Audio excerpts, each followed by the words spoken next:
Hello and welcome to this week's episode of the Cloud Gaming Report. I'm Zach, and in this week's episode we're going to have a fairly short episode simply because there isn't a lot of cloud gaming news, but we do have a little bit of news from Nividia adding a couple of new games to their catalog for their GeForce Now platform, in addition to news about Snoost ending their alpha and transitioning to the next phase of their platform. So without further delay, let's go ahead and jump right to it. So with Nividia, we have several new games added to their catalog. We have Aeon, if I'm pronouncing that correctly, Into the Breach, Pure Farming 2018, Cube 2, Starbound, and Surviving Mars. This article does, or this blog post, or this forum post, I guess is what it technically is, does bring up an interesting topic with cloud gaming, of the debate of a closed catalog versus an open catalog. I'm personally an advocate of an open catalog. I think it is the best form of cloud gaming, where all your games from your Steam library, your Origin library, good old games, so on and so forth, are playable on the cloud gaming platform. I definitely think that is the way to go, especially for people that have massive libraries and want to be able to play those games on their cloud gaming platform of choice. On the flip side, there could be some perks with having a closed catalog like Nividia is doing. Theoretically, all the games on their catalog should be well tested and functioning very good.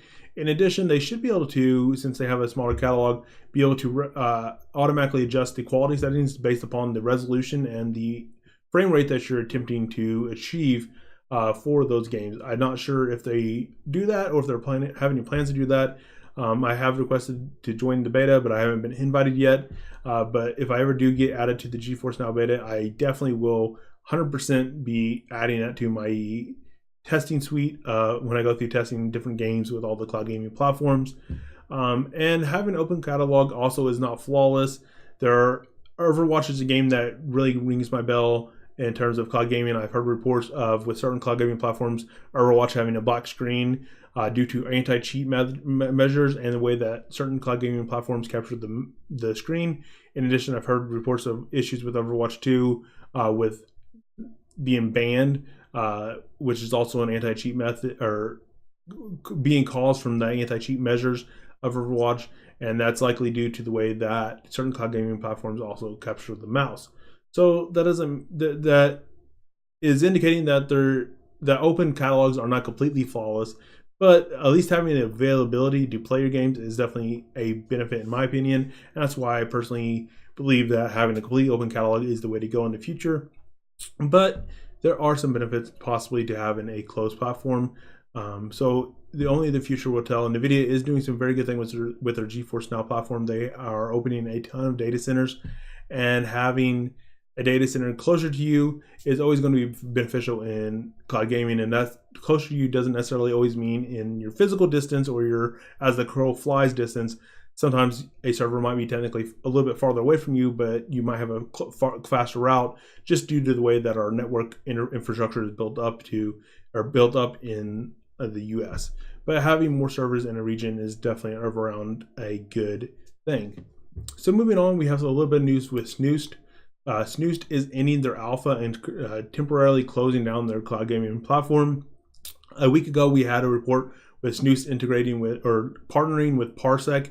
I have a feeling that the ending of their alpha is kind of tied to that, as I'm betting Snoost is going to be working on integrating Parsec more tightly with their services, and probably going to be using Parsec purely as the only software solution with Snoost. So I'm betting when Snoost comes forward with the beta that it will be very tightly integrated with Parsec as the software side, which is definitely not a bad thing. Parsec is a very solid software, and having more hardware providers out there isn't always a bad thing. As I was mentioning with the Nividia topic earlier, having more servers in a certain region is only a benefit, as you can hopefully find an option out there for you that is close enough to you to reduce the latency where it's indistinguishable. For the most part, we're getting very close to that, but depending on where you live, there still are certain areas where you're not able to get a server close enough to you to have an acceptable latency, and certain people prefer even less latency and are more prone to notice latency. Gamers that game on like a 144 hertz monitor, for instance, will definitely notice the latency of cloud gaming more than someone gaming on a 60 hertz monitor like I am. So on that note, though, it's going to be interesting to see where the future brings Snoost. And I do think that 2018 will be an interesting year for cloud gaming. I think we're very close to cloud gaming becoming a mainstream thing. And it'll be very interesting to see where GeForce Now and both Snoost end up with at the end of this year. But that pretty much brings us to the end of today's podcast, whatever you want to call this, talk show, whatever this is going to be called. Thanks for watching, guys. I will be back next week, hopefully, with another episode of the Cloud Gaming Report. But for now, that's it. If you haven't already subscribed to Provoking Tech, do so. And also, if you have any comments or so, please leave those in the comment section below. Until next time, Zach out.